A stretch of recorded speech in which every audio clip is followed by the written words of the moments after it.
নমস্কার। আজকে আমার নিবেদনে আমি রেখেছি একটু অন্যরকম একটা প্রয়াস। ডাকঘর নাটকের একটা নির্বাচিত অংশ, যেখানে ফকির বেশে ঠাকুরদার প্রবেশ।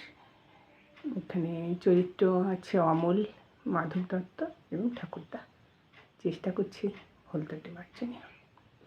অমল: এই যে এই যে ফকির, এসো, আমার বিছানায় এসে বসো। মাধব দত্ত: এ কি? এই যে। ঠাকুরদা চোখ: আমি ফকির। মাধব দত্ত: তুমি যে কি নও তা তো ভেবে পাইনে। অমল: এবারে তুমি কোথায় গিয়েছিলে ফকির? ঠাকুরদা: আমি কঞ্চদ্বীপে গিয়েছিলাম, সেখান থেকে এইমাত্র আসছি।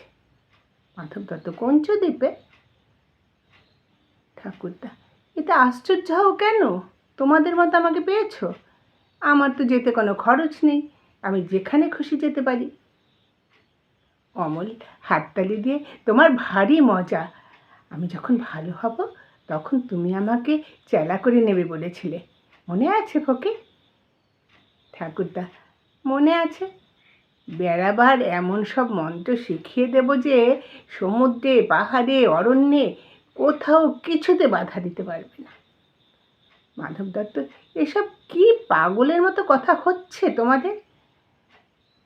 ঠাকুরদা: বাবা অমল, পাহাড়, পর্বত, সমুদ্রকে ভয় করি নে, কিন্তু তোমার এই পিসেটির সঙ্গে যদি আবার কবিরাজ এসে জোটেন, তাহলে আমার মন্ত্রকে হার মানতেই হবে।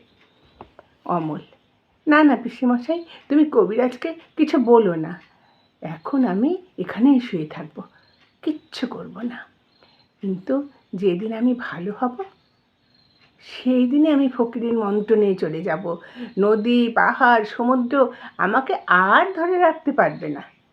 মাধব দত্ত: ছি বাবা, কেবলই অমন যাই যাই করতে নেই, শুনলে আমার মন কেমন খারাপ হয়ে যায়।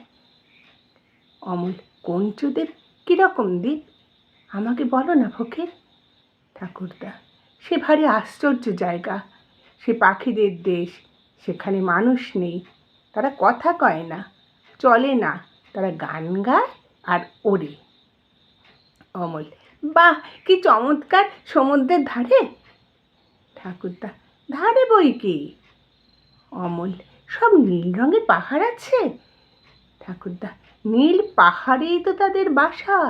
সন্ধ্যের সময় সেই পাহাড়ের উপর সূর্যাস্তের আলো এসে পড়ে, আর ঝাঁকে ঝাঁকে সবুজ রঙের পাখি তাদের বাসায় ফিরে আসতে থাকে। সেই আকাশের রঙে, পাখির রঙে, পাহাড়ের রঙে সে এক কাণ্ড হয়ে ওঠে, সে এক কাণ্ড হয়ে ওঠে। তারপর অমল: পাহাড়ে ঝর্ণা আছে? ঠাকুরদা: বিলক্ষণ! ঝর্ণা না থাকলে কি চলে? একেবারে হিরে গলিয়ে ঢেলে দিচ্ছে, আর তার কি নৃত্য! নুড়িগুলোকে ঠুংঠাং ঠুংঠাং করে বাজাতে বাজাতে কেবলই কলকল ঝরঝর করতে করতে ঝর্ণাটি সমুদ্রের মধ্য দিয়ে গিয়ে ঝাঁপ দিয়ে পড়েছে। কোনো কবিরাজের বাবার সাধ্য নেই তাকে একদণ্ড কোথাও আটকে রাখে। পাখিগুলো আমাকে নিতান্ত তুচ্ছ একটা মানুষ বলে যদি এক ঘরে করে না রাখতো, তাহলে ওই ঝর্ণার ধারে তাদের হাজার হাজার বাসার এক পাশে বাসা বেঁধে সমুদ্রের ঢেউ দেখে দেখে সমস্ত দিনটা কাটিয়ে দিতাম। অমল: আমি যদি পাখি হতুম তাহলে? তাহলে একটা ভারী মুশকিল হতো। শুনলাম তুমি নাকি দইওয়ালাকে বলে রেখেছ বড় হলে তুমি দই বিক্রি করবে। পাখিদের মধ্যে তোমার দইয়ের ব্যবসাটা তো বেশ জমতো না, বোধহয় ওতে তোমার কিছু লোকসানি হতো।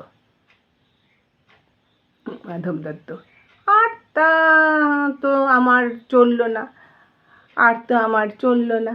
তোমাকে শুদ্ধ আমরা খেপিয়ে দেবো, দেখছি আমি চলল।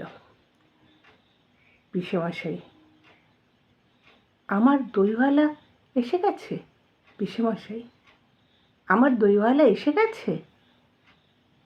গেছে বই কি, তোমার ওই শখের ফকিরের তল্পি বেয়ে কঞ্চদ্বীপের